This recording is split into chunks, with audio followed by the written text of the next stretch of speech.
महाकुंभाबाबतच्या उद्धव ठाकरेंवरील टीकेवरून आता महायुती आणि मवियातील नेत्यांमध्ये शाब्दिक सामना सुरू झालेला आहे।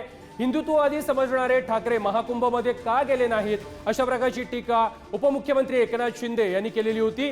तर महाकुंभमध्ये डुबकी मारून तुमची पापं धुतली गेलीत का अशा प्रकारचा पलटवार त्यानंतर उद्धव ठाकरे यांनी एकनाथ शिंदे यांच्यावर केलेला होता। याच संपूर्ण विषयावरून ठाकरेंचं हिंदुत्व हे ढोंगी आहे, मग ते कुंभमेळ्यामध्ये कशासाठी जातील अशा प्रकारची टीका भाजपचे मंत्री आशिष शेलार यांनी केलेली होती। तर मोहन भागवत महाकुंभमध्ये गेले होते का अशा प्रकारचा सवाल त्यानंतर संजय राऊतांनी भाजप आणि शिंदेच्या शिवसेनेच्या नेत्यांना विचारलेला आहे।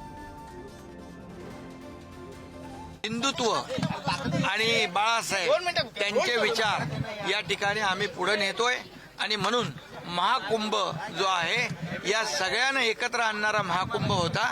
आता जे गेले नाहीत त्यांनी हिंदुत्व 2019ला बाळासाहेबांचे जेव्हा विचारच सोडले त्यावेळी हिंदुत्व कसं राहील। मी केलं ना, आता सुद्धा मला गंगेचं पाणी दिलं आहे। काय ते नमोमी गंगा वगैरे आहे, सगळ्या गंगेबद्दल मान आहे, सन्मान आहे, सगळं आहे। पण मी जाऊन नुसतं गंगेमध्ये स्नान करून आलो, इकडे 50 खोके घेतले आणि तिकडे डुबकी मारून आलो, उपयोग काय त्याचा? इकडे घ्यायचं, इकडे गद्दारी करायची, महाराष्ट्राची गद्दारी करायची, 50 खोके घ्यायचे आणि तिकडे जाऊन डुबकी मारून आला म्हणजे कोणाचं पाप नाही धुतलं जात। गद्दारीचा शिक्का तसाच राहणार आहे, किती डुबक्या मारा। हिंदुत्ववादी म्हणणारे ढोंगी जे त्या ठिकाणी महाकुंभामध्ये सहभागी न झाले ते उद्धवजी आणि आदित्यजी, आणि म्हणून ढोंगी हिंदुत्ववादी ते आहेत। महाराष्ट्र त्यांना ओळखतो।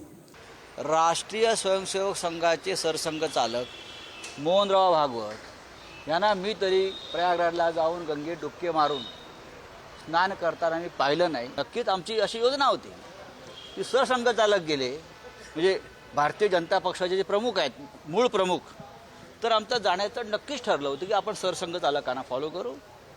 ते धर्मक्रांतीचे योजना काय